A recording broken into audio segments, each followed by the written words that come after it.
I'm really looking forward to being with everybody and sharing some good practice. We are workshop presenters today, so we've got some interesting initiatives that we're going to share with the conference group today. Keynote speakers as well.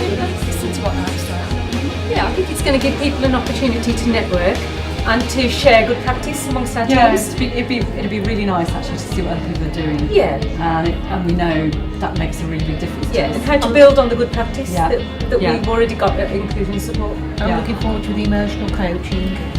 Ooh. Yeah, it'd be great to see what other teams are doing out there in the schools, to be honest. Yeah.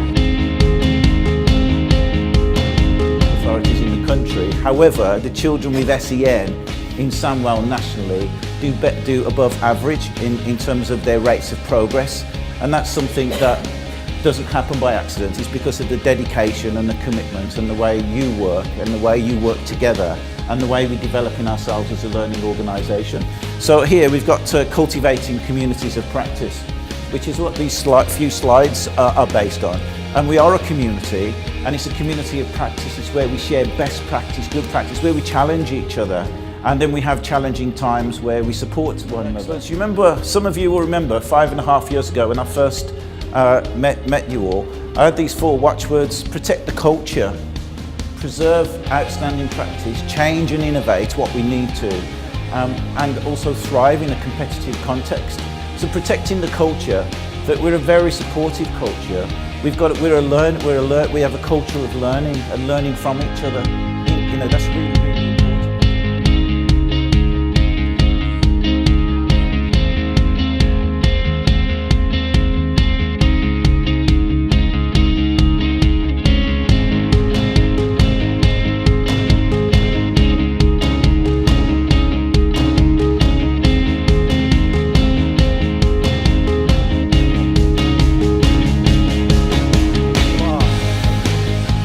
That's not really helping you, and you're feeling a little bit worried and stressed, can you just turn to your partner next to you?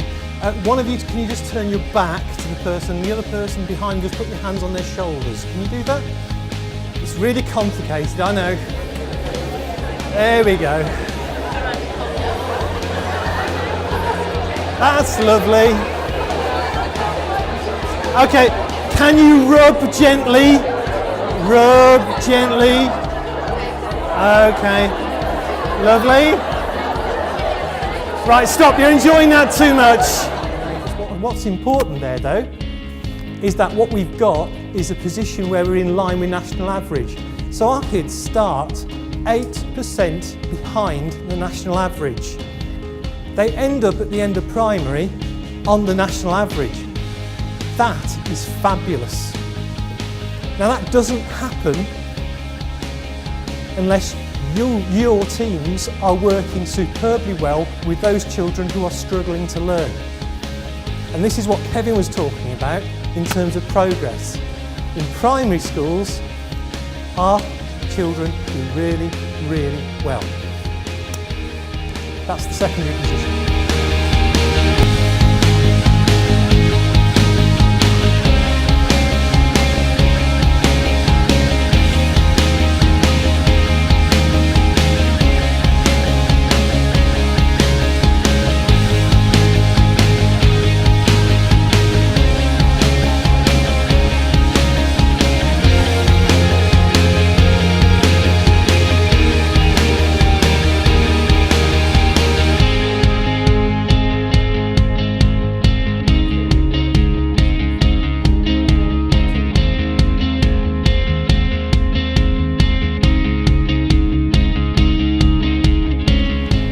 What the schools are saying is that children with increasing levels of complex needs are coming within mainstream. They're seeing, those experienced SENCOs are seeing like a change of cohorts. They're not getting the same kind of children as they used to do. They're getting a lot more complex.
excellent morning, and I think I've really enjoyed the workshops. Very skilled presenters with the workshops, and my favourite one was emotional coaching, which I wish I'd known about 20 years ago, because it's just very low-key and positive way of getting young people to talk about their emotions, to recognise their emotions, and then creatively sort of problem solve what they're going to do with that. Yeah, I've really enjoyed it. So far I've been to a couple of workshops. I went to the Emotional Wellbeing Charter Mark workshop, which focused on whole school approaches to wellbeing. And what I really liked about the initiative is it means that there's lots of ways for the different facets of the service to get involved in the promotion of social and emotional mental health within schools. Yeah, hi. It's been really good this morning. I went to a talk looking at both ends of the spectrum, really, looking at the preschoolers and how we as EPs kind of are continuing to support those in the developing work that we do with the inclusion support early years, but also looking at how we're moving into the post-16 and actually how we're starting to build up relationships with the local colleges, and also how that links to the work that I do within Westminster Special School in Sandwell, so it's good. And I'm a trainee psychologist, so it's been really good to see how a council service develops and learns as they go, and is always developing as a learning organisation. It's been great to see.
Whenever we have conferences like this, it's really nice that all the teams get together, and I think one of my favourite aspects of the day is the workshops, because we all we hear about wonderful stuff that's going on, but it's really good to get that detail and to go to the workshops and hear about the good practice that's already existing in the service. I think it's been a really inspirational day.